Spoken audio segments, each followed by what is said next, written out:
Patrick, hosted by Brandy Pet.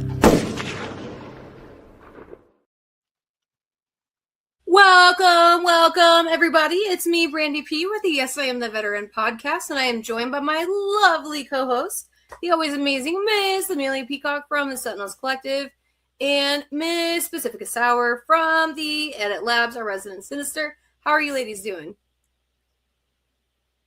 I'm doing fantastic. I'm alive. Me too. Oh, yeah. I'm alive, too. Let me check. Sometimes for me, I'm like, oh.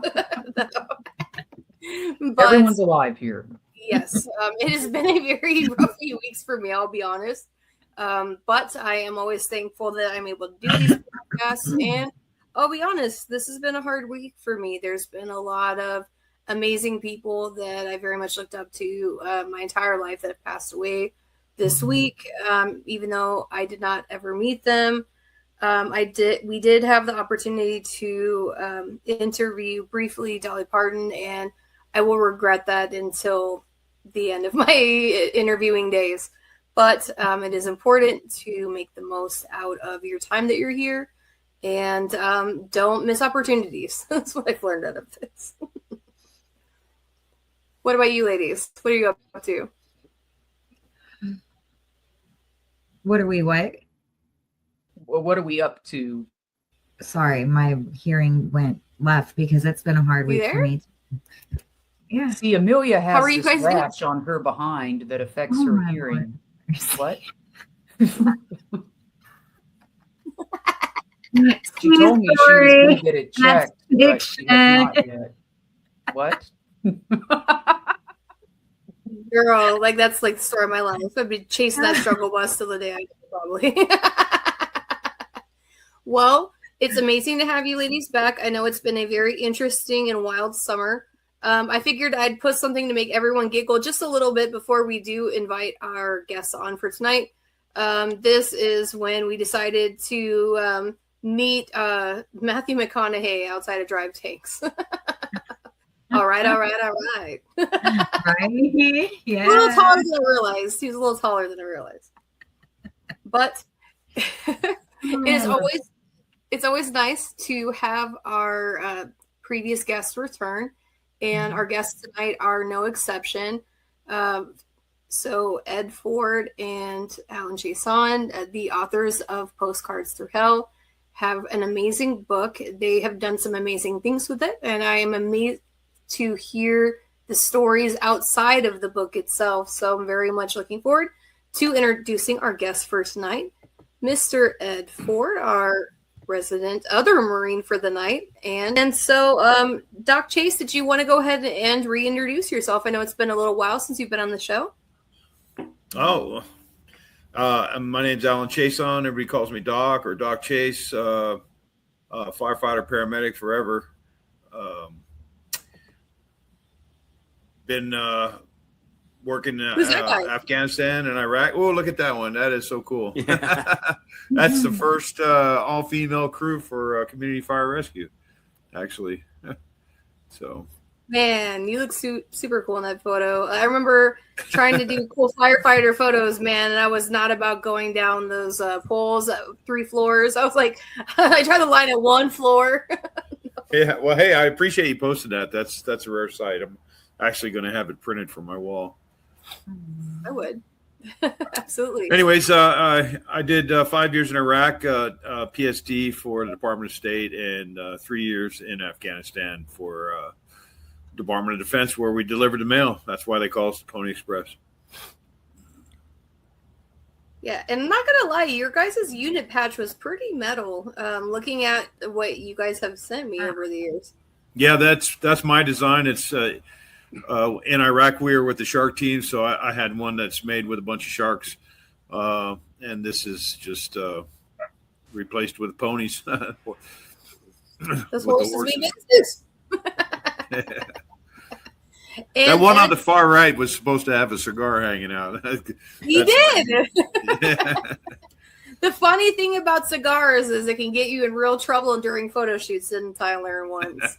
I decided I was going to go to Drive Tanks, and then I wanted to use the flamethrower after I climbed off of the T-72, And I made the mistake to not ash my Cuban, and I wore a very low cut dress. And when I went to put on the pack, the 45-pound pack of fuel that they put on for the bunker burner from Vietnam, I looked down and my cigar was in my mouth, and that cherry went right down my shirt. Oh. Would you believe it? I'm pretty sure I thought I was going to be on fire, but I was not. But it was on film. Yeah. That was an experience. Makes me hurt. Made me hurt too. We're technically not allowed to smoke in the vehicles, but one of the routes to Jalalabad was pretty hot all the time, and I think that was the exception to the rule.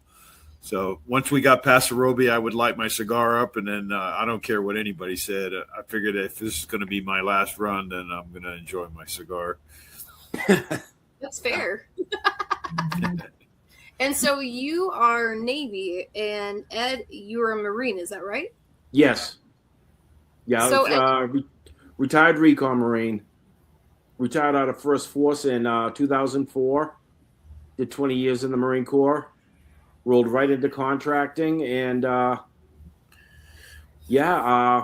did contracting for like 8 years. I did 2 years in Iraq total, and 6 years.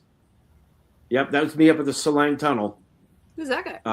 And then 6 years total in Afghanistan. So, yeah, that was back when I had hair.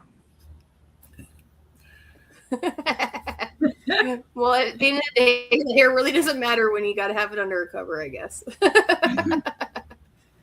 Truth. Well, it's amazing having you guys back on the show once again. And I'll go ahead and turn this over to our Marine, Miss Lydia. Absolutely. Well, I'm really excited to learn a little bit more, especially because I know that y'all have been on the show before, but my very first time getting to have the honor of talking to you guys and learning about everything you've done. So tell us a little bit about the origin of the Pony Express in Afghanistan, and what was the importance? Like, what did y'all do? What's the origin story behind it? Let us know. Go ahead, Ed. Yeah, we started off with doing supply deliveries for classified sites. That's how it originally started. We did that for about a year, and we got so good at it that when the bid came up for delivering the U.S. mail to the troops, SOC won the contract, and with that, we were able to expand our mission and our footprint in Afghanistan. And the other thing is that because of if you look at the history of the Pony Express, the original Pony Express, the Wild West, they were out there running the roads, not running the roads, but they're out there running the trails, getting chased by the tribes and delivering the mail. And pretty much that's how we were informally known, because we had to get through a few ambushes every now and again. We took our bad hits, but we still kept on pushing through. And we ended up being informally known as the Pony Express. Yeah. And Afghanistan was like a pretty interesting place. It was kind of like where the Wild West meets the Sopranos. So you had to have that gunfighter capability, but you also had to have that capability to wheel and deal with like gangsters. So sometimes you came up on a checkpoint, and you knew it was dirty. You knew it wasn't A&P or ANA, but they wanted their highway tax. So you pay them my money out of the op fund, and hey, you didn't write it off as a bribe. You wrote it off as highway tax. Getting through the ambushes and still delivering the mail. More than once we'd come on to the fobs, those bulletproof glasses would be spiderwebbed or mirrors shot off, or you'd see fresh ding marks in the armor, or a tire shot in that because it was flattened out. That was, but that's what got it all started was, we started delivering for classified sites for pretty much the agency. We drop secure loads to these sites, and a few of them are right along the Pakistani border, which was really interesting then too, because you could sit there, you're driving, you can sit there, look over your shoulder, look out that window, and you could see fires at night, and you're like, there they all are in Pakistan. And that's how you could tell the border, because we couldn't bomb Pakistan, so that's where they would all hang out. Wow. Yeah, especially when going to Shkin. I did that one run to Shkin, which that was the one where we almost flipped the truck with the generator on it. But that was interesting there too. Well, I can see why you need Doc Chase as well, especially because him being a doc. You never know when you need a doc. Yeah, you didn't. Once again, and what it was, people got hurt out there. We took ambushes, direct fire ambushes. We were good to go against because those vehicles held up well. The Achilles heel on those vehicles, those F-550s, was that they sat low to the ground and they were flat bottom. So when the IED hit underneath the vehicle, it was a catastrophic takedown. I mean, it was 100% casualties. Everybody got hurt. Usually one or two people died in them. And that's where guys like Doc Chase or Buddha or anybody else would have to start working to save the do what they could for the casualties. And a lot of times, I know my first time where I lost guys, it was kind of ironic too, because my team medic then was Buddha, John Pickett, and what he did was he was very experienced. He was a paramedic instructor, so he was familiar with death on the streets. And so as soon as I rolled up on my first casualty, was the interpreter blown out of the vehicle. I thought it was a sleeping bag. I grab him, pull him by the shoulder, and roll him over. And you could tell right away he was dead. But I guess I looked up at Buddha, and I probably had that stupid look on my face, like, "Gee, Doc, can you fix him?" And Buddha was like, "Fuck him, he's gone. Let's go." And I was like, "All right, let's go." Boom, and we ran to the gun truck. And then you just got to focus on, hey, you got casualties, you work to save the living. The dead, they're gone. We're just going to have to get them to the FOB so we can get them back home. And then, I remember looking at helping pull Pero out of that vehicle. He was the driver, and the IED must have gone off right behind him, but he took the huge brunt of the blast, and it just took him like 15 minutes to go. But we pulled him out of the vehicle, and he was just coughing up copious. I mean, huge amounts of blood were coming out. And I just looked at him. I was like, God damn, he's gone. And I was like, sorry, bro. I'll just see you on the other side. And we got him on the stretcher, got him into the truck, and Pickett was working to save him. He still worked on him for like another 10, 15 minutes before he called him. And then there was Scott Brown. He got injured really bad. He had a broken back and 2 fractures in his pelvis, or his back was broken in 2 places, and he had a fracture in his pelvis. And he still got out of the vehicle when we were running to it. And he grabbed an AK because the blast tore all his gear off. And he still was able to get out of the vehicle, pick up an AK, and run up a hill, post himself on security. Because I remember running up that hill after him. I'm like, dude, you okay? He's like, dude, I'm on adrenaline right now. I am all fucked up. I was like, oh, whatever you do, don't move. Stay here. I'm gonna come back and get you. And then I ran down. That's when we pulled Pero out of the vehicle. And then I was turning the convoy around to get it moving again. And then I look over. Buddha was half carrying Scott down the hill. And then that smoked him. He's like, dude, I'm smoked. I don't know if I can go any further. So I just picked him up. Fireman carried him to the vehicle. And kind of messed up here. But I'm getting ready to put him on the bumper, and I got him on my back. And John goes, dude, whatever you do not drop him on that bumper. And as I'm trying to put him down gently, his whole weight shifted. And I was like, thump. And I was like, ooh, I'm so sorry, dude. He's like, oh. I'm like, oh, fuck. Yeah. And he ended up having the only thing we could do for him for the next 3 hours.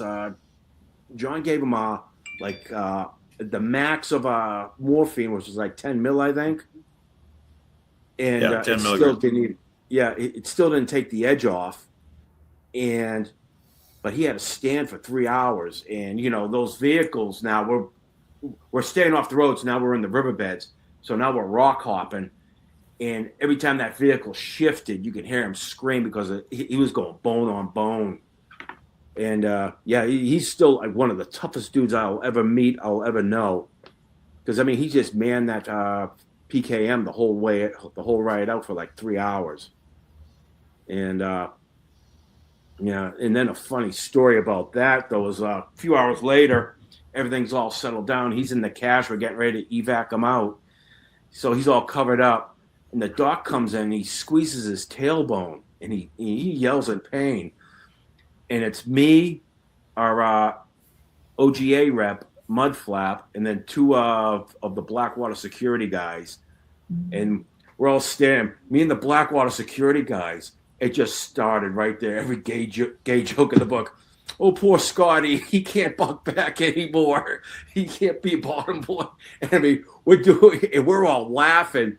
He's laughing, and he can't laugh because, it's shaking everything. And so he's laughing, but now he's in pain. It's like, oh, you fucking assholes. Stop it.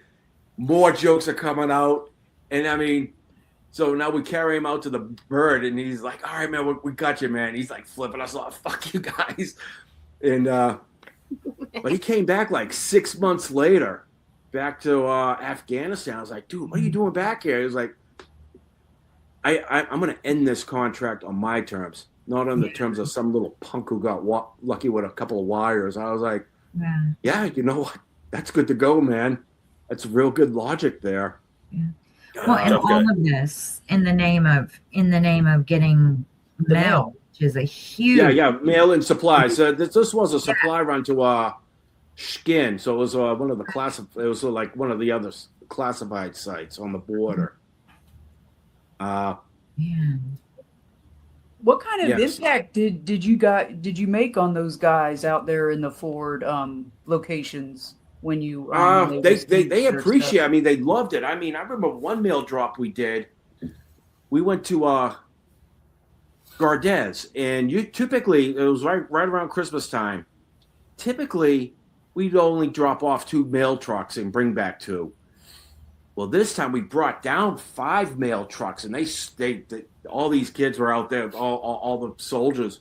They're counting it, and now as we're like driving on, and I'm ground guiding the lead truck, and we were like the Pied Piper. We had all these soldiers just like on the side of the little road there inside the fob as we were heading to the mail room, and they had probably one of their biggest working parties ever.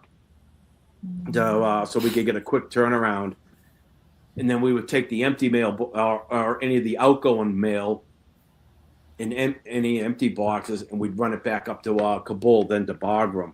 But that was like the best mail run I think I ever did, because it was 22 December 2010. And that's when Scott Scott was on that one too. That's when he came back. And we were just we were like the Pied Piper, and all these soldiers were like, that is awesome. They loved it. So I love it. Honestly, the morale alone. You guys probably were people for someone months to get mail. I think a lot of people don't realize what happens when you're writing letters to these war zones. How the mail has to get to the how the mail has to get to the troops, to the people that it's mailed out to. Somebody has to run the road. They fly it into the major bases like Bagram and Kandahar, but then from Bagram, we had to deliver to Jalalabad, Ghazni, What was the other one? Gardez, Shank, and I think there was one more, wasn't there? We did Logar Province. Yeah, Logar was Shank. Gardez was right below it. Ghazni. We did the ring in Kabul for the short haul. Yeah, that's right. And then Kabul for the short haul for the in-city, all the in-city fobs. Yeah, and surprisingly, mail is not a priority for the military to move. You know, they might have like a 10-truck convoy and 2 of them are mail trucks. Well, security level goes up. The threat level goes way up. They have to chop a few security vehicles, which means they have to shorten down the convoy. So what do? They drop the mail trucks first. So that's why we were good at this, because that's all we did. That was our one job, our one mission, deliver the mail. And I think we had like a 97 or 98% success rate. There was a couple of times we had to burn trucks. We had to burn mail trucks because of ambushes. The mail trucks would go down. And the team, I remember Samurai, his team, the driver screwed up and the mail truck flipped. And as they were cross-loading the mail, they got lit up. They got hit in an ambush, probably like an ambush of opportunity. And they just grabbed a few more bags, threw it in the back of a couple gun trucks, and then they threw thermite grenades into the truck to burn whatever was left. Then another time, Craig Smith, his team, they were on the run to Jabad. And, if you've ever been in Afghanistan going from Kabul to Jalalabad, they got that long, windy road going down before you hit the riverbed. And what happened there was one of his mail trucks went down. And apparently what happened was the driver of that truck was calling up his boss, Suleiman, I think his name was. And Suleiman's calling me, and I'm talking to Craig on one phone. I'm talking to Suleiman on the other phone. I was like, hey, Suleiman, let me get back to you real quick. All right, buddy? All right, yeah, okay. Don't worry about your truck. Click. And I told Craig, you don't like it? Burn the fucking truck, man. Right now, burn that fucking thing. Let's go. And so he thermited the truck. This is violence. I mean, yeah. I mean, no matter what, at the end of the day, we try to make it not worth a life. It can't be worth a life. So hey, get out of there. You got it done, and that's the important. Then he got out of the ambush. It was like, you know what? I'm going to go ahead and finish the mail drop. He was able to get to Jalalabad because it was easier for him just to push through the ambush. And then on the way back, by that time, the Army and the ANP were all there, and he drove by the truck. And I told him, "Hey, take some pictures of it, man. I mean, if nothing else, maybe Suleiman can get his money back on insurance.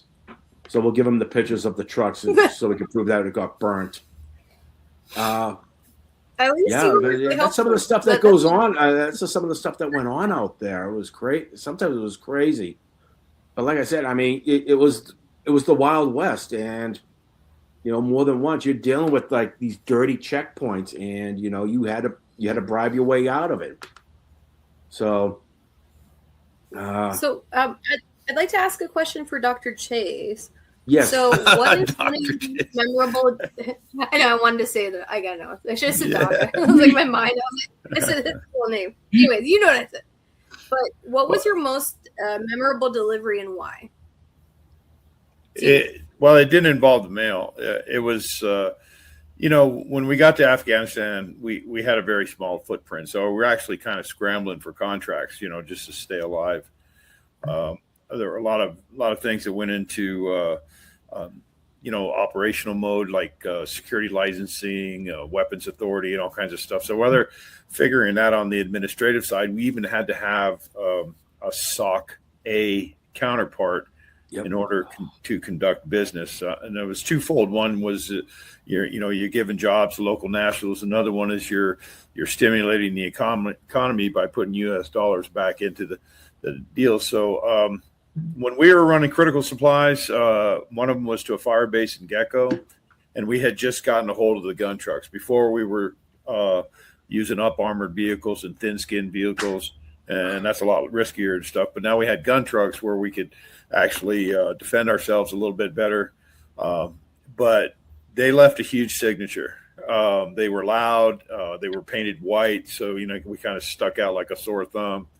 And nobody apparently this group of operators down at Gecko had been waiting for food, ammo, all kinds of supplies, fuel for quite a bit of time. And I think one of the other companies was unsuccessful in doing it, and they couldn't sling load any or airdrop anything in there. So there was no way to bring it other than by ground. And so that was our first testimony, so to speak. And so we ran the road, mostly expats, which was cool because we didn't have to deal with, we had local national gunners and one interpreter. And we went all the way down to Kandahar, and it was just like no man's land. There was just so many places that were, evidence of tankers and other convoys that had been ambushed, and just real nasty. Blown out bridges. We had to skirt the side roads, take alternate routes.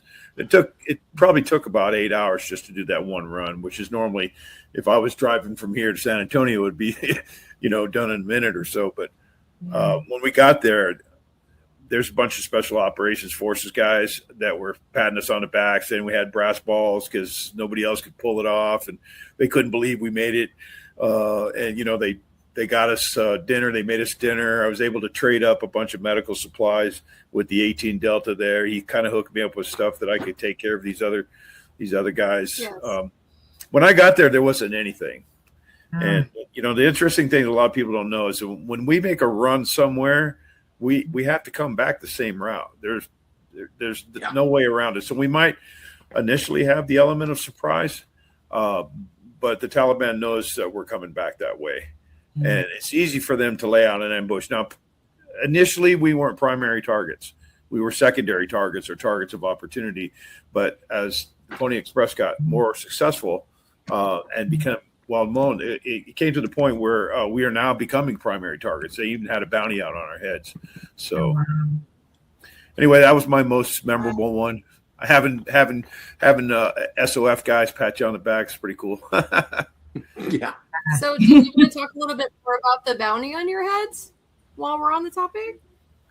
Well, if you want to stay sequential, it was probably later on, late 2009, 2010. We didn't know about it initially. We suspected that there were a couple of things that were happening. One, every time we billeted at a hotel, and as soon as we left, the hotel would get blown up.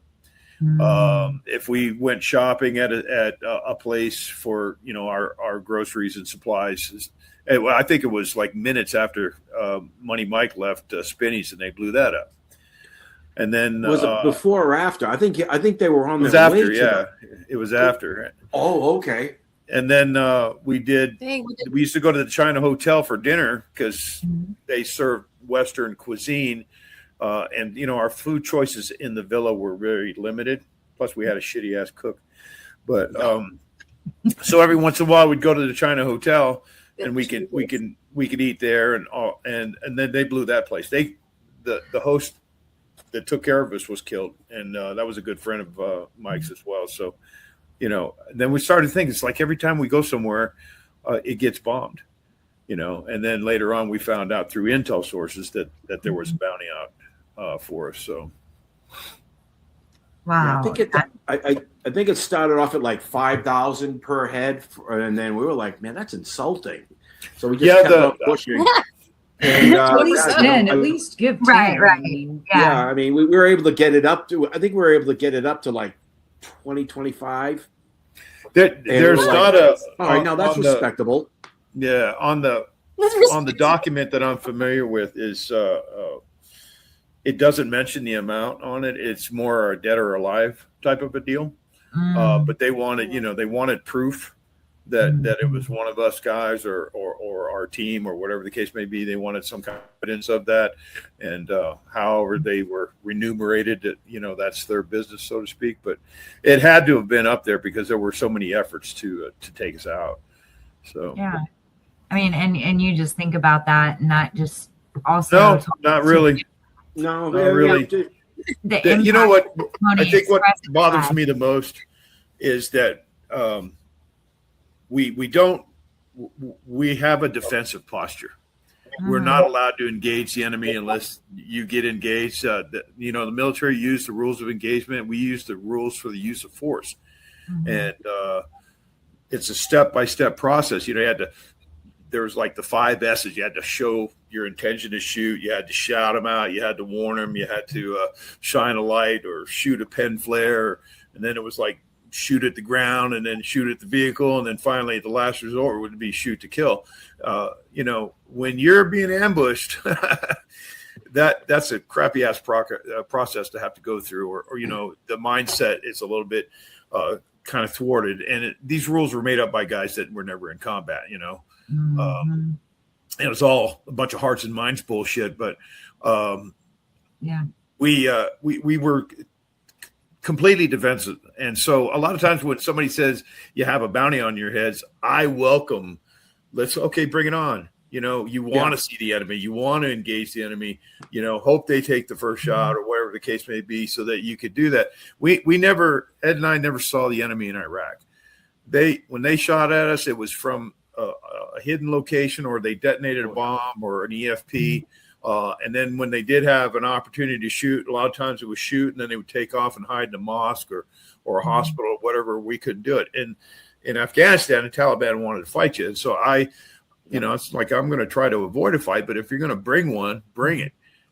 At least we know who we're fighting against. Absolutely. So they were not afraid to fight us. I mean, they wanted to fight. And I remember my buddy Chris Vail, when he first came on as my ATL navigator, I was briefing him up on this. I was like, look, man, this ain't like Iraq. I mean, these guys, they want to fight. They're not afraid of us.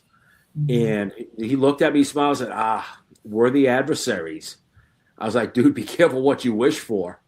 And unfortunately, a couple months later, he got killed from an IED. So, they were not afraid to fight us. And once again, this was their country. They knew how to blend in, and they knew how to play the game. I mean, and given with some of that language that you're throwing out there, it makes me wonder, what's the difference? You mentioned that y'all were private security. Is that correct? Okay. What's the difference between private security and mercenary? What is that? What are some of the common misconceptions between the two of those, and what gets mixed up in that? Well, mercenaries have political objectives.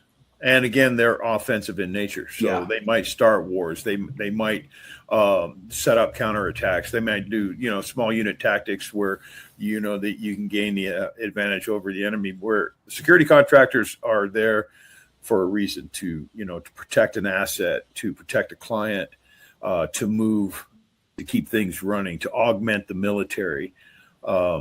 The only difference between the two, or the only common theme between mercenaries and security contractors, is the pay. And so that's where people get that moniker kind of mixed up between mercenary and security contractor.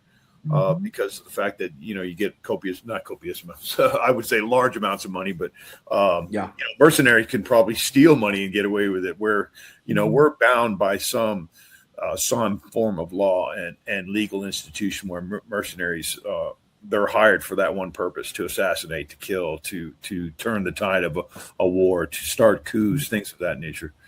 So. Yeah, mercenaries are far more offensive in nature. Think like Sandline or Executive Outcomes. Yeah. Those guys right there or what was that? The Wild Geese back in the 60s when they were working in the Congo. That's mercenaries. And once again, we were all security specialists, security professionals. Yeah. And I mean, like Al said, the money was good though. We didn't have the support of big army. We didn't have the big guns or anything like that, so we relied on speed. And A lot of it too was what especially Afghanistan and Iraq brought out is like the business side of war. I mean, it's a very lucrative business. You know, and I'm not in right now. It's just like with the all the defense contractors making up all the big missiles and stuff. But you start going boots on deck. That's where all the big contracts start coming in. You know, you got to build FOBs, life support, security.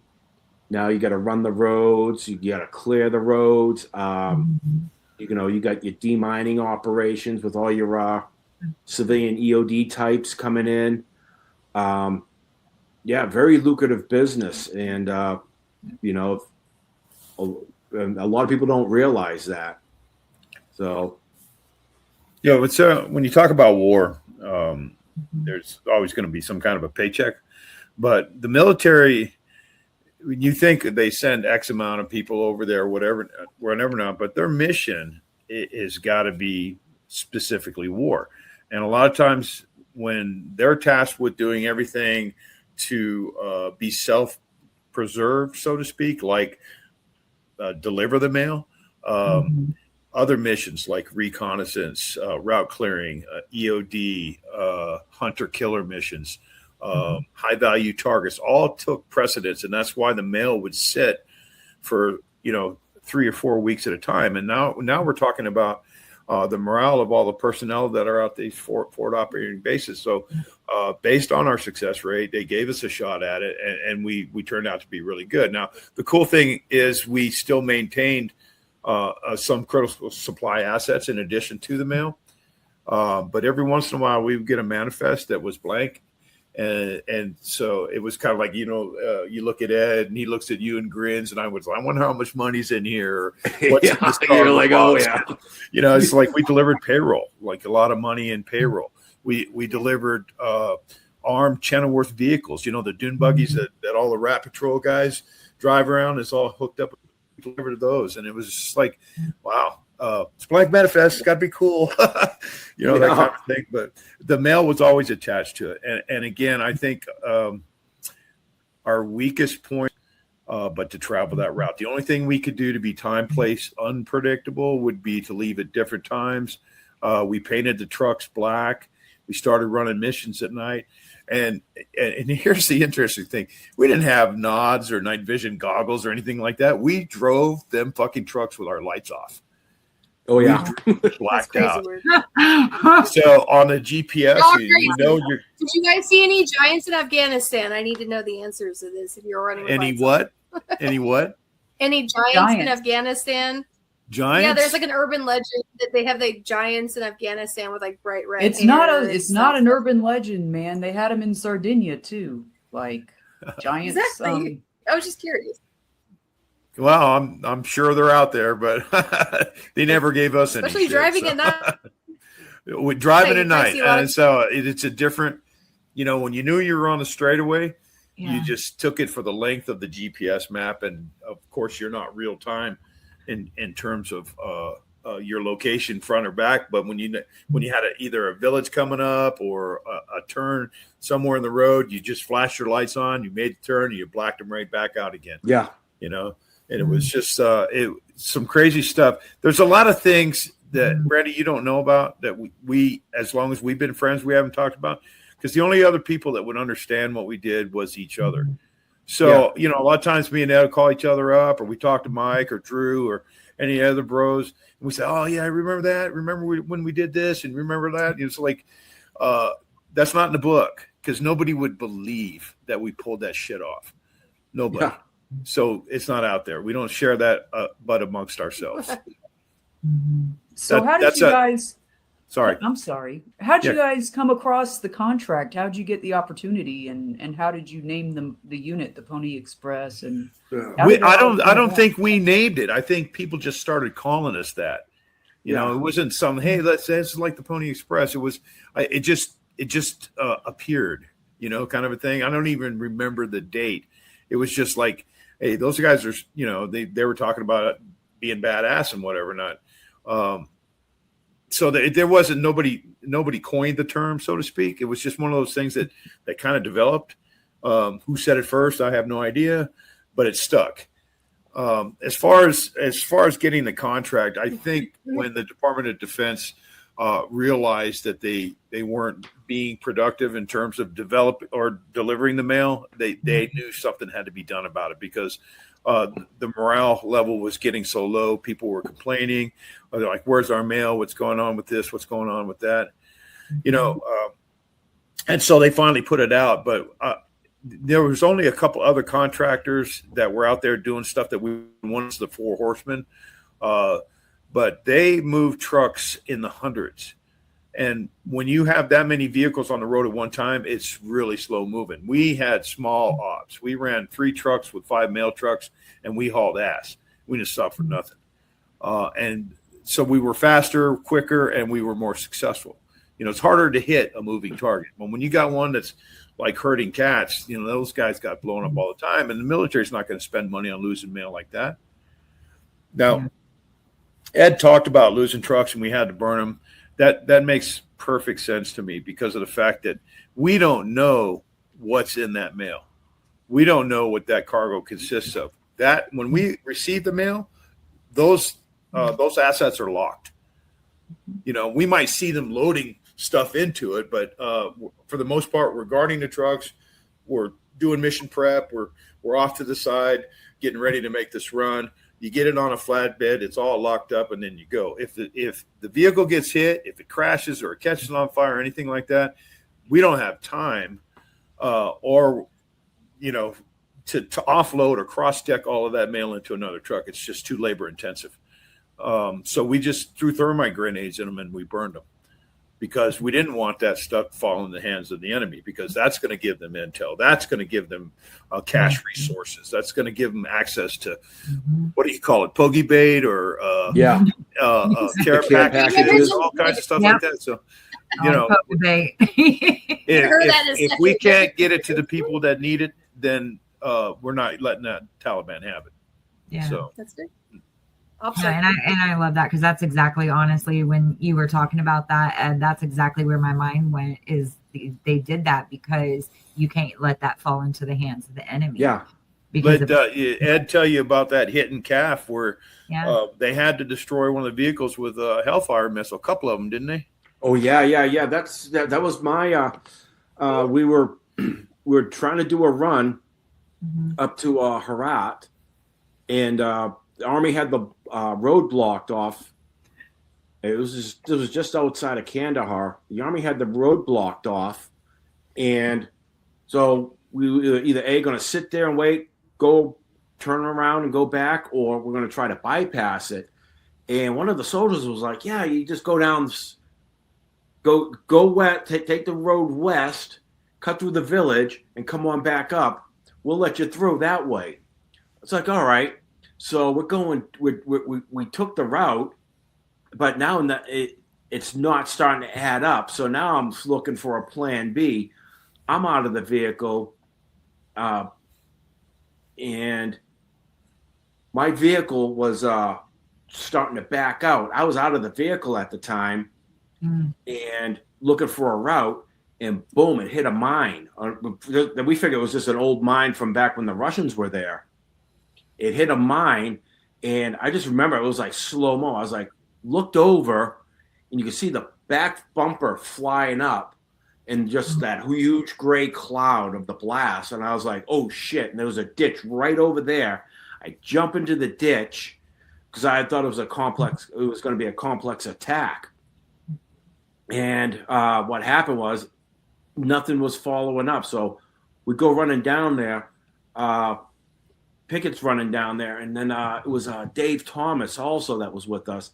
He goes running, and then all of a sudden, I forget who it was, yells, "Hey, I think we're in a minefield."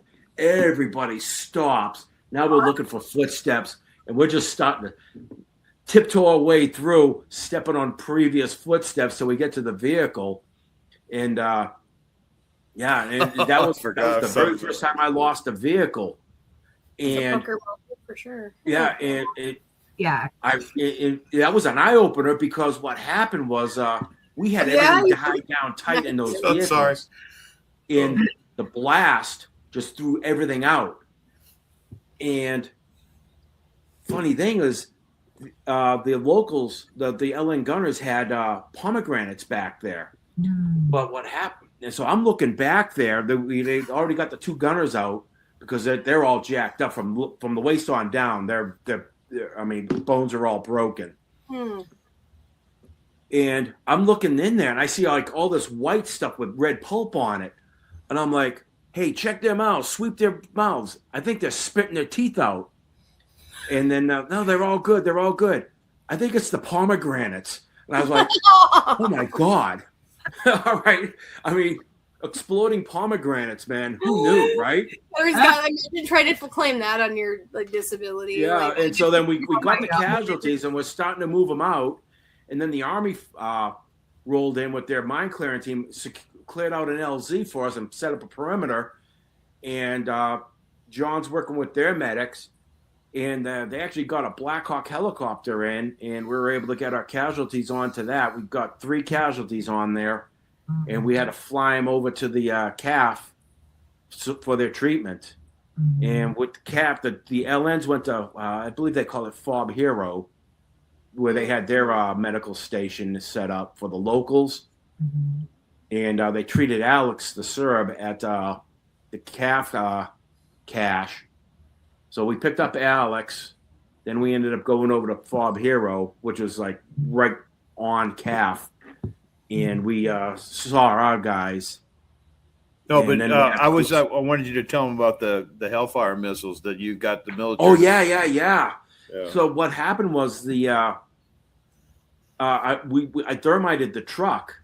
So I asked him to do a flyover the truck, and so the JTAC says, he's like, all right, yeah, I'll talk to the bird, and they flew over. I said, yeah, the front part of the truck's burning, but not the back truck. I was like, damn. Hey, anyway, you guys can destroy that? And there's like, all right. They talked to the pilots. I said, yeah, they got it. No sweat. And then you see the little bird just hovering, firing a couple of missiles right into the truck, and then flying off. And then you hear the pilots coming over the radio. Oh, yeah, nothing left of that but 2 axles. I was like, oh, all right.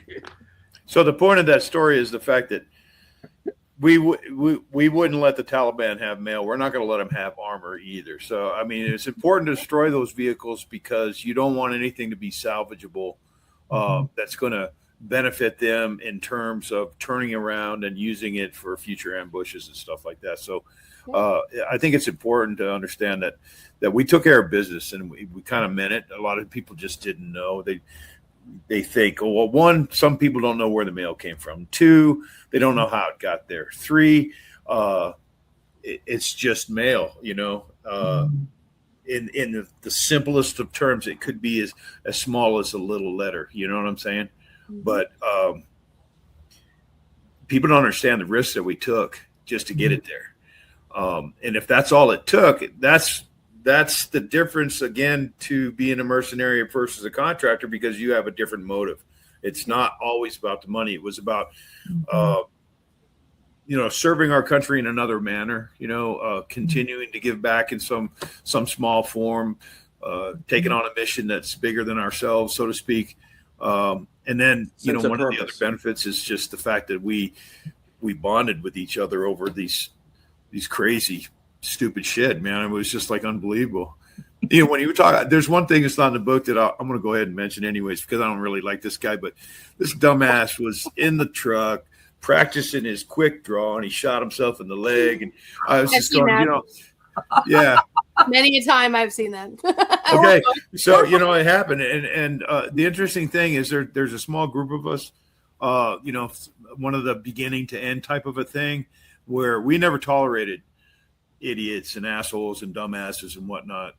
So if they couldn't hack it, they either quit on their own or we found a way to push them out, or they got fired for shooting themselves in the leg. Yeah. So. Or nice to back to their unit, whatever. Yeah. Oh yeah, I remember that guy. Oh God, yeah. There's always that guy or that girl that gets pregnant. We actually had a couple of them, but I mean, we don't mention. I'm pretty sure we don't mention them by name in the book. No, because- no. No. And They so don't hack it. so I think that it is time for our knowledge drop.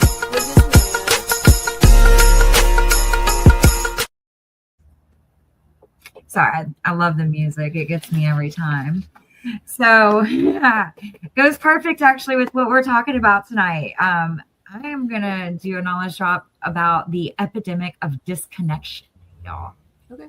So I think that's kind of perfect about what we're talking about, delivering mail, not really understanding the impact that can have, but it means a lot. And so kind of thinking about tonight's conversation with the Pony Express and these gentlemen here really got me thinking about something. You know, again, they weren't just delivering mail or supplies. It was connection. They delivered connection. They brought connection and camaraderie to our troops. You know, they may have been carrying anywhere from the letters for husbands, wives, parents, children's, friends, to other supplies, to those supplies that they were able to make it to get to those gentlemen and the forward where they were talking about that no one else could get there. You know, and I would say something, you know, isolation is not just something that happens on deployment anymore. Okay. That is something that, as it kind of was mentioned earlier, it happens here when we get home, because we do get back around a lot of folks who might not understand what we're going through, or might not understand the verbiage that we're using, or what we mean when we say it's been a hot minute. When you do this in a staff meeting, you know. Yeah, or the knife hand, you know, I'm not like, this just means there's, you know, a little level of Marine Corps in me. I'm sorry. It's just the knife hand. It comes out when it happens. It's there. It's got a mind of its own, really. Yeah, absolutely. It's for real. But I really want to talk about this disconnection, right? Because it's not just a veteran problem. It's not just a military while you're serving problem. It's really become an American problem. We have so much disconnection. We're connected digitally across the board. Like, we wouldn't be able to sit here and do this tonight if it wasn't for the connectivity access that we have, right? However, a lot of time we spend years trying to rediscover that sense of belonging, that purpose, that sense of who our tribe is, that can understand that we want to just pick up the phone and say, hey, do you remember this, or do you remember that, and how easy that conversation is versus a different one. And so tonight, I'm going to challenge everyone who's listening, okay?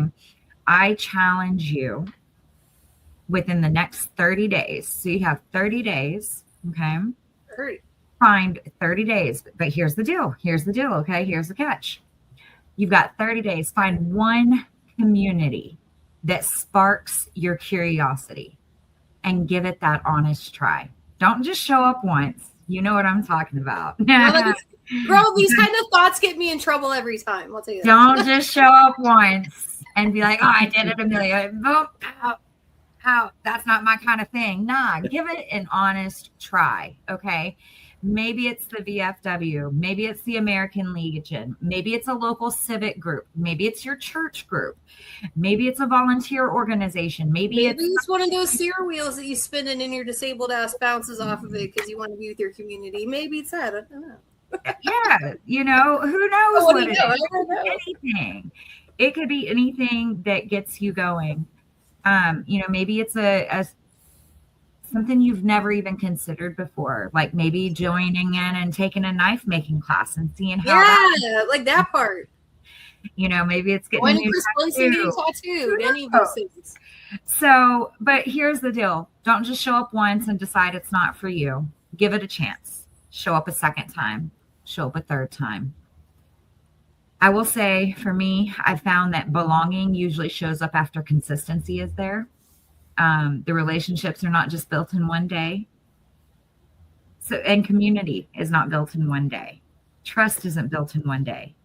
Neither is recovery. It's not accomplished in one day.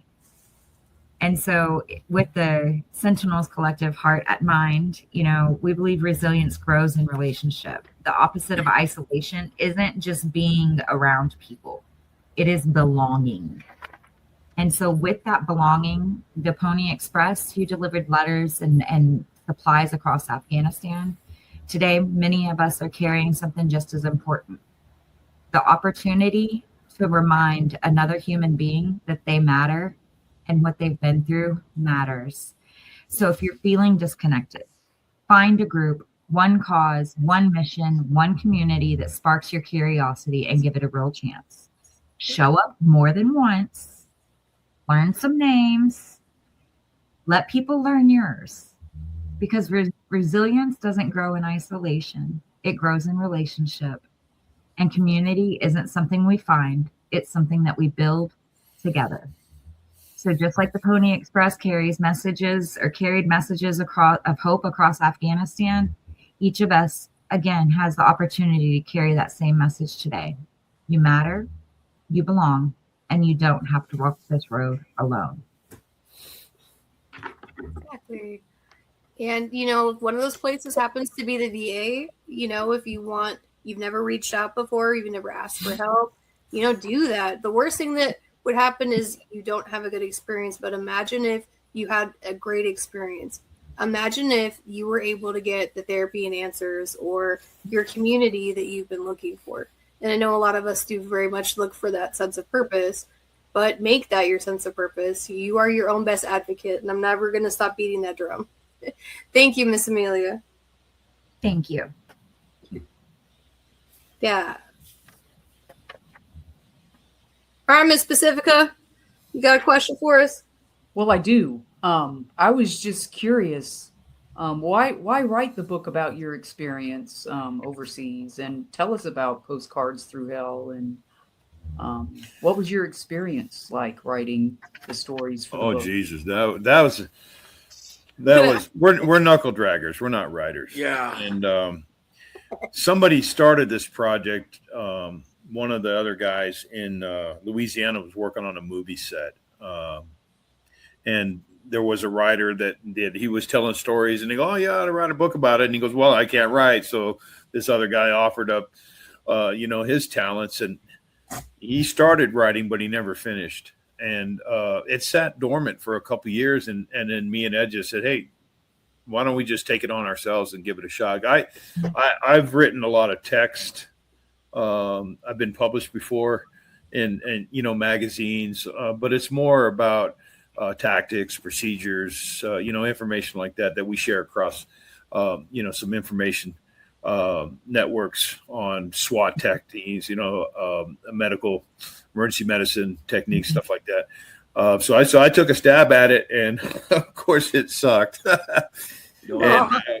It's always rough to write, man. We found an editor that was really cool. Best person I ever met. She changed. We'd send her 2 chapters or something like that, and she didn't make any changes, because then that constitutes her as an author as opposed to an editor. And so we got these little thought clouds, on the side that said, well, you might want to consider this and take a look at this perspective, and you need to have a little bit more theme, and it has to start with a hook and end with an action point or something like that. And I was just going, Jesus Christ. So I took a couple of writing classes and, got a little bit more descriptive in the writing. And I would send it to Ed, and then Ed would kind of proofread it and say, "Oh yeah, I forgot about that." And then he would add something and change the text color to red and send it back to me. And then I'd write some more, and then we'd send it to Sylvia, and then and it just went back and forth like that for a couple of years. Interesting thing, Pacific Island, you probably don't like this. There's a chapter in the book called "Calling All Wives," and one of the things that Sylvia noted was there was no female perspective in the book whatsoever. And I'm looking at Ed, and I'm going, well, there's no women on the contract. You know what I'm saying? I go, what are you talking about? And she brought up the point. She said, what about your wives? What did they think about you being deployed?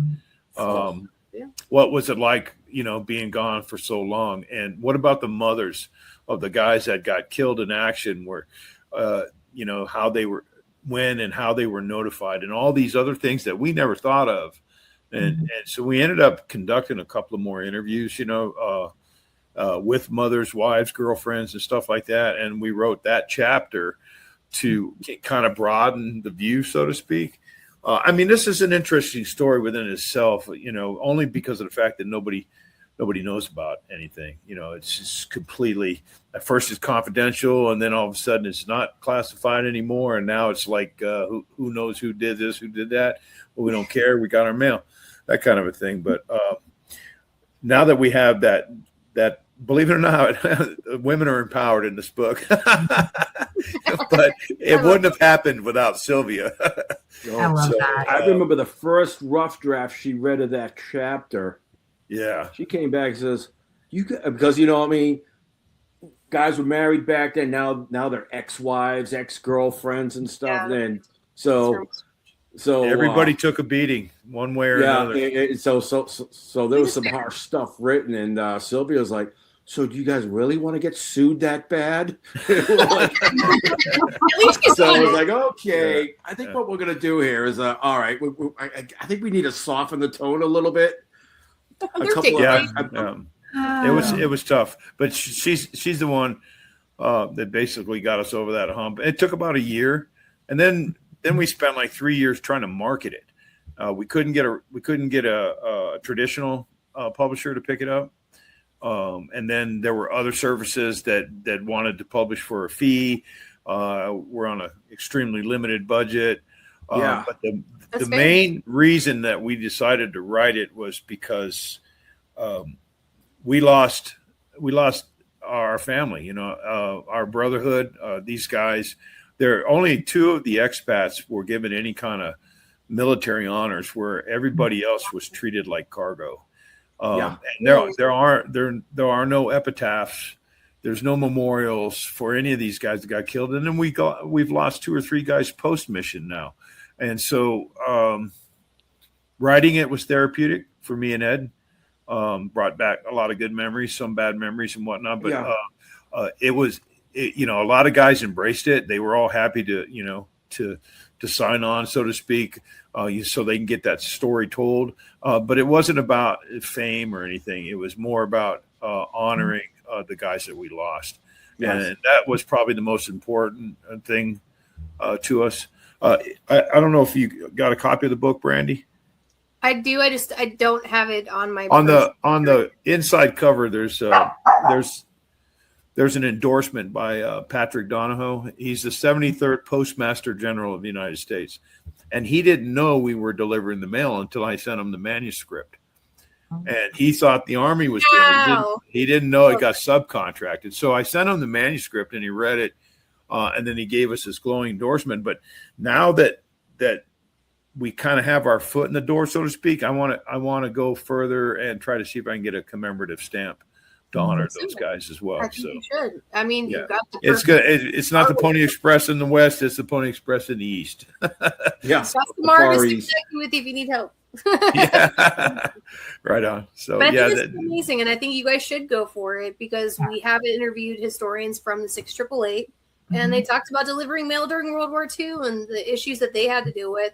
And they actually ended up giving these women a commemorative stamp. Like, they did a whole signature petition, and they ended up getting the stamp. So I think absolutely you should do it, and we'd be happy to support as well, because of the fact that troops and mail are so vital to each other. To have just a little message or a word from home, or something from a kind word, or even just, something silly from someone back home, take your mind off of it, and you really have that 2 seconds, where you're like, wow, someone, really misses me home. And, it's like a tangible proof that you live somewhere else, I guess.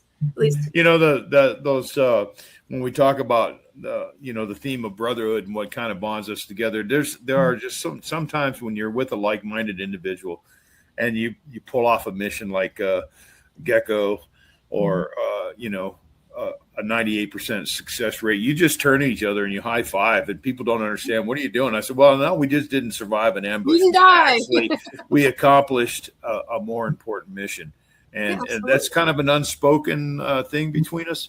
But you want to talk about feeling good. It's not not about the adrenaline rush and all that other stuff. It's about accomplishing the mission, and getting those packages where they belong. And I'll tell you what, we had to wait for those packages ourselves, so are we going to sift through that and find out where's our stuff? No, it got picked up by somebody else at an APO. So, no, it's important. Evil. Yeah. You saw good stuff. All good stuff. I think it's amazing the things that you did see. I'm very thankful that both of you are still here to tell this story, because it sounds like there was a lot of times that could have been very questionable. So why would you say, after all that you've said and done, why is PTSD so important for our veteran and active duty military community? And what is one resource that each of you wish more veterans were aware of? Ooh, we had to deal with our own PTSD in a different manner, so to speak, because we don't have access to veteran programs. Yeah, because we fell under DBA. Yeah, we fall under the DBA, and there are not a lot of longshoremen lawsuits on DBA for PTSD. But we had our own group that we you'd reach it's out. A very private group. Nobody else can get in. A lot of people try to join or whatever, where we communicate with each other and stuff like that. And interesting enough, we had guys that reached out to us and we didn't understand the language. When somebody's texting you and then all of a sudden there's all these spelling errors or something that doesn't make sense, and they're just rambling on in text message, I say, what are you talking about? We already did that. Oh yeah, my bad. I've been drinking. And so now you got alcohol involved and you're not getting the clear message. And then all of a sudden a month later, you get a message that they took their own life. And so we're talking to each other. What did we miss? What did we do? What could we have done better? Blah, blah, blah, short of, and then we have to deal with the aftermath of that, because parents are calling us up and they're wanting to know why they did this and what did they see over there that we know about that could have contributed to this. And we're not the experts. You know what I'm saying? I can't point anybody to anywhere other than me talking to Ed or to Money Mike or to Drew Babbitt or to Big Dan Shukart, and those guys know the same thing. They're in return call each other. That's all we have is each other. Yeah. So as far as that recommendation is concerned, I'll be happy to put myself on out there if they want to contact me. But we took care of ourselves and we continue to do so. Yeah, we reach out. Okay. No, yeah, we just keep reaching out to each other and stay in touch. Or at least we try to. So. And I think that's so important. I think a lot of us as people that, you've either gone as a contractor somewhere or that have served, we don't realize just how much that sense of community matters to us until we don't have it around us anymore. And some people spread to the winds. And so a lot of times when they're not around those people anymore, unfortunate things can happen. So I definitely think that's important to have that sense of community far after service of any type. As a first responder, I have access to Blue Bonnet and critical incident stress management stuff, but that's first responder related. It's not combat related. And so it doesn't really matter what you do. It's going to be something out there that triggers some kind of traumatic event. You don't have to be a veteran. You don't have to be a first responder. You could just be a regular old person that saw something really bad that kind of affects you. And biggest thing is talking about it. Obviously.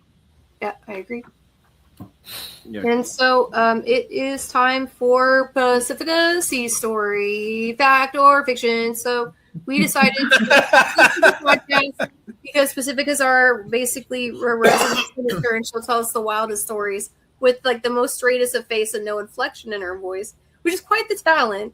So we decided that you guys could be a little bit of muse, as we are sometimes in the green room hearing your stories, and have her tell us one of them. Okay. Take it away, Miss Pacifica.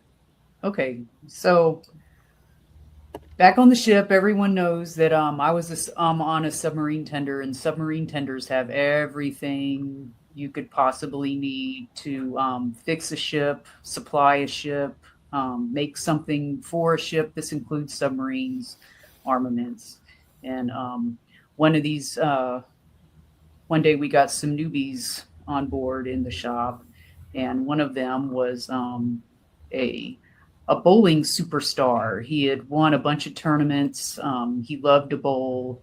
It was he was just a fantastic athlete. We found out that he loved to bowl, and so the chief went and told him that there was a bowling alley on the ship, and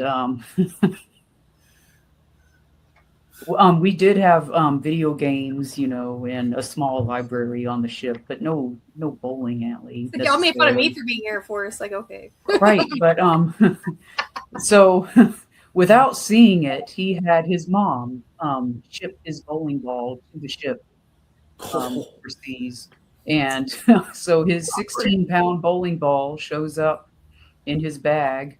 He's very excited. He's showing us all the bowling ball, and he's like, let's go. We all need to go to the alley. And so he found out that day there was no bowling alley on the ship. And that ball stayed in his locker for the next year and a half. I was gonna say, did you at least fall on the top deck or something when it goes out? Like, you get bribes. If I invested, the non-skid would tear that bowling ball up if you tried that. That thing would look like a 16-pound golf ball if you roll it across the non-skid. The flight deck, right? That non-skid. The sea story I was gonna tell was. Hold on, just saying. Hold on. Before we go too far, real quick. Right. We got to figure out. Okay, I'm not going to answer this one because I think I know the answer already. Are we going to go with fact or fiction? Which one do you guys think it is? Brandy, Doc Chase, Ed, what do you think? That 1,000% fucking happened. I can see that happening. We used to mess with people in the hospital too, so yeah, that happened. What do you think, Doc Chase? Oh, I think it's fact. Okay, I'm thinking I'm gonna be. I've heard that one before, so I know it's fact. That he was so mad. I figured, in honor of the mail, I would tell that mail story. That was So they mailed a pair of balls there, including all of our members. We're trying to be more inclusive. Could you imagine though, writing home to your mom? I'm so excited. There's a bowling alley on the ship. Would you please send my ball out here? My dad was an old sergeant first class. He would have fucked with me. Absolutely. Let me tell you right now. There was a joke when I was in the military, when I went to basic training, because he was a drill sergeant, this was like my uncle. The joke was that I was going to answer my drill sergeant, yes, dad, instead of sir, yes, sir, because of the fact that I was so entirely used to it. I actually laughed at some of their faces because I was like, what are you doing? You're not doing it. I'm terrible. I was the worst airman possibly. Like, I was raised Army and I went Air Force. I was wrong. Yeah. I had a lot of downtime between missions, and I built quite a bit of things for a lot of people. I mean, I skirted trailers, I built furniture, tables, gun racks, all kinds of stuff. I could have built a bowling alley. I could have pulled it off. So. Pallet furniture. All I did was get people out of NJP. Yeah. I didn't build things for people. Yeah. I just got them out of NJP. I didn't agree with it. I'd write the rebuttals. That's about all I did. I never needed their skills. Yeah. Well, next time I'll tell you guys how I flushed a bunch of chicken bones down the ship's toilet instead of throwing them away one day. You're just starting stuff, aren't you? I know. Oh, Pacifica, I would have it loved was a to fun serve day. with you. We were just like, we'll take them off and we'll just dump it down the fantail. And anyway, the bag busted and all these chicken bones and green beans came out everywhere. And what? We decided that we would flush them down the toilet. So I was standing around on the smoke deck a few days later. Why isn't it going down? And I was listening to these guys talk about how bad their day sucked. They were pulling chicken bones and green beans out of these valve seats. And I was like, oh. Like awkwardly walks away. Yeah. I'm so sorry. In total denial. Yeah. Oh, that sucks, dude. I'm sorry. Falcon Award goes to Pacifica, we love you. So, so Doc Chase and Ed, I know you guys have done so much with the book, and I know there's so much more in the works, and I can't wait to see it. Do you guys have any upcoming events that we could support? And If not, where can we go to purchase a book? Purchasing the book, go to Amazon. Yeah, you're a fan of Amazon. Yeah, Amazon. And please, if you purchase the book, please read it and please leave a review, because I didn't realize how important that was until you're a published author. I mean, those reviews help out a lot. I've got a book signing in Bay City on November 9th. Awesome. And the interesting thing about this, it's kind of funny too, is it's the oldest book club in the United States. Okay. It's the longest standing historical book club. And the guy that referred me is a good friend of mine who's also an author, was telling me that most of the people in the book club are in their 80s and 90s. So I thought it was he talking about it being the oldest book club or the, You're about to find out. Yeah, I'm about to find out both ways. Just make sure you look real good that day. You'll sell plenty of books. Yeah. Well, I'm gonna try to avoid the theme of war and talk about the theme of mail, and the morale that it can cause. So that would be a little bit more interesting than talking about a bunch of guys getting their asses shot off all the time. So, well, honestly, May loved your books, and she's 100. So, her as a very excellent judge of books. And yes, she was very interested when she was down here in Texas, because I brought it with me to read on the plane, and she was just like, "What are you reading over there?" And I was like, "Oh, this is what I'm reading," and that's why I took that picture for reading y'all's book. But yeah, she was very interested. But I think what you guys are doing is amazing, and please let us know if we can support any way that we can. And I know that you guys also are working on your website as well, which I know is in progress, but it's the www.theponyexpress.com. So you can go on Amazon as well as you can check that out as well. Before we did wrap it up and go to final thoughts, I did want to show a video that Doc Chase had sent me from a POV from a Pony Express run. Is that all right if I play it for y'all? Yeah. Yeah. Yeah.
Yep, that's how it goes down. Another day in the office, gentlemen.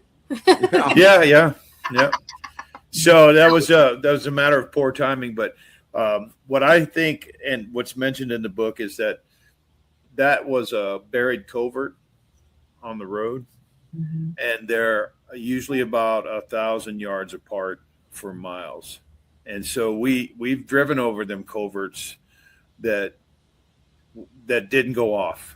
Whether it was a dud or whether it was not intended or whether it was intended and just didn't detonate or whatever the case may be. So it's like one of those pucker factor things that you can't do for 1,000 miles, or 1,000 kilometers. We had the 1,000-kilometer club, but can you imagine having to do it for every covert? Where it's just like take a deep breath or let all your air out.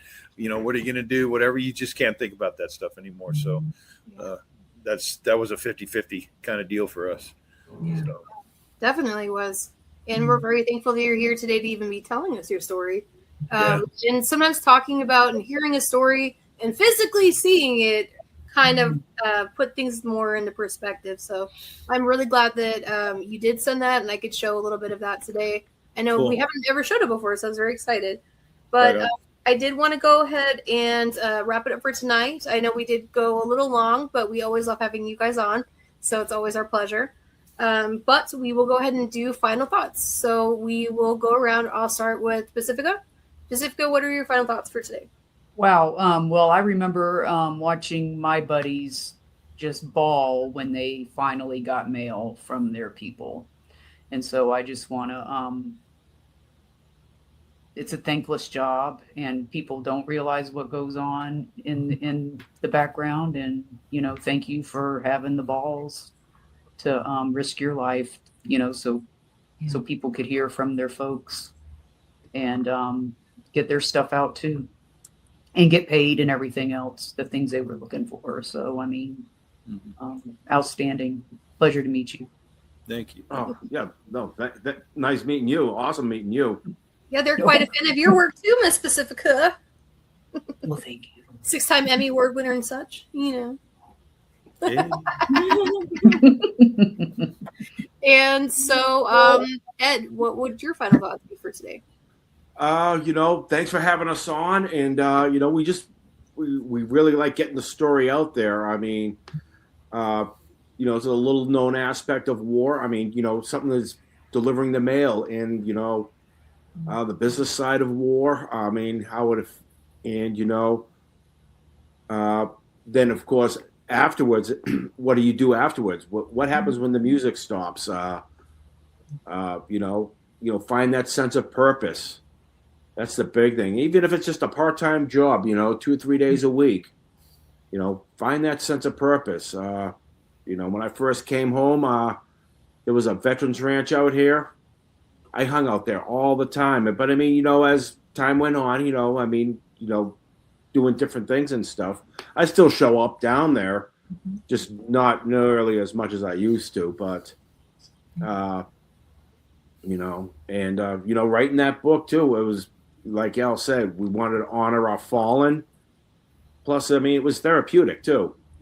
It was therapeutic, and it was also, we reconnected with guys we hadn't talked to in a while. It was like, hey man, remember that one guy? Yeah, because you'd know him by his call sign, but you'd never, you'd forget his real name, and you're like, yeah, oh yeah, what was his name? I don't know, man. Let's go find out.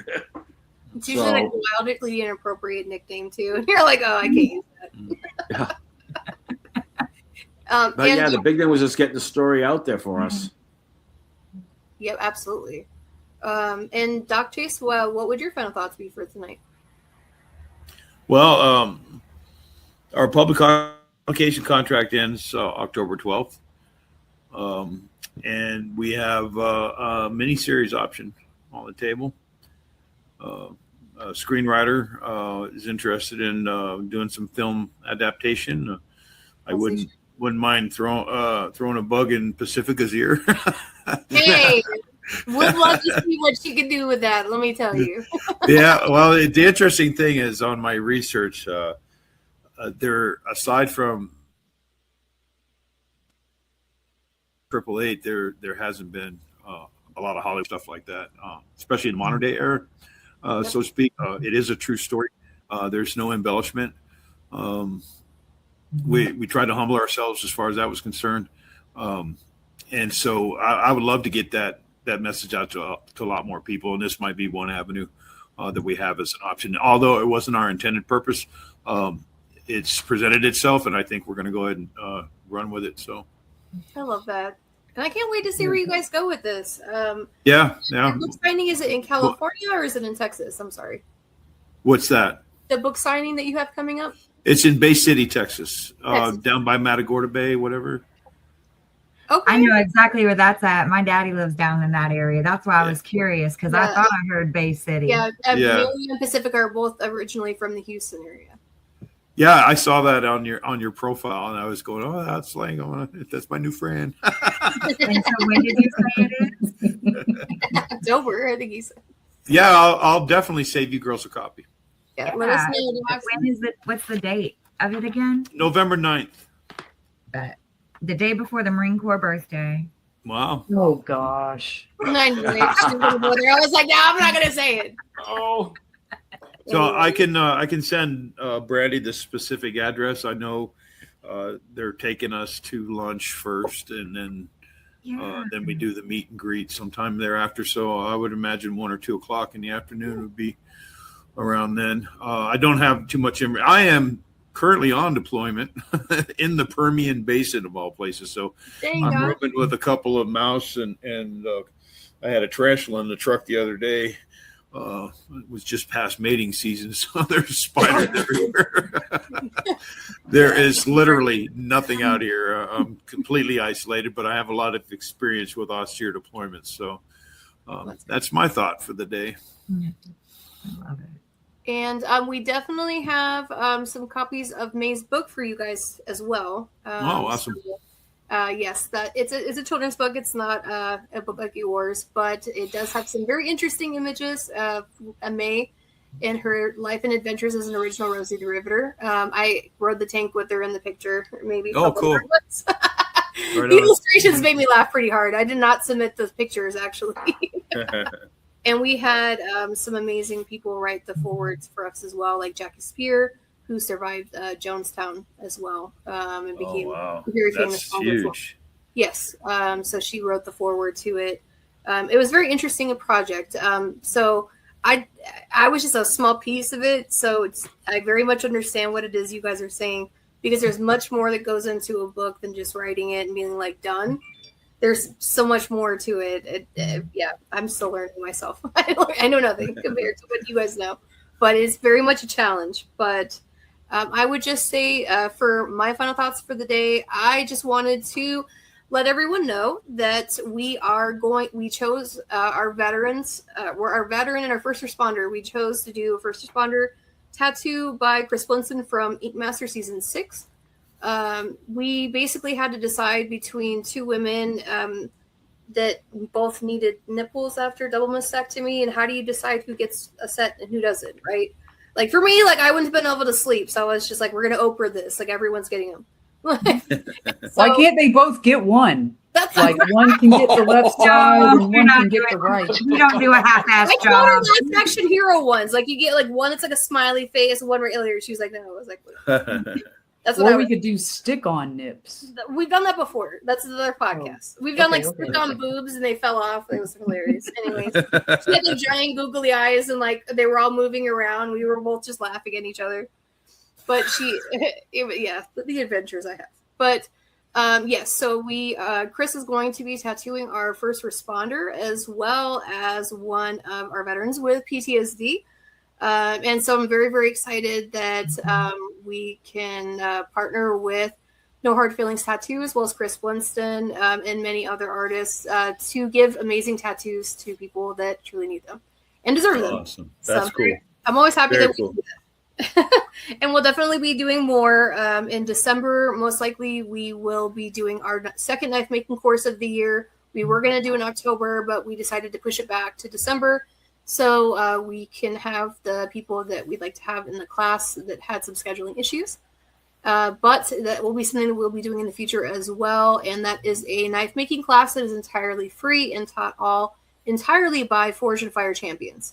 Can't get it any better than that. Right on. So. Yeah, that is cool. I know for me, when this airs tomorrow, because we're recording a little bit early, I will be in the Forge actually myself making a railroad spike into a knife. So we are very thankful to have you guys on the show, and we're always happy to support. And we will be sharing more information about future events for you guys as well. But we absolutely appreciate having you guys on the show every single time. And this has not changed at all. If anything, I'm very thankful that you get to meet my co-hosts now, because it's not just me trying to, like Captain Morgan it out. Like, I'm excited that women now. But we will go ahead and close it up tonight. But we really appreciate having you guys on. We are Yes, I Am the Veteran podcast. If anyone has any questions, concerns, or if they have a topic that they'd like to have on the podcast, you guys know where to message us. We're always happy to help, and don't suffer alone. Have a good night, guys. All right. Thanks for having us. All right. Thank you. Australia. Just a reminder, smash like, hit subscribe, and click the bell. Please give me my mommy some hearts. Yay, victory!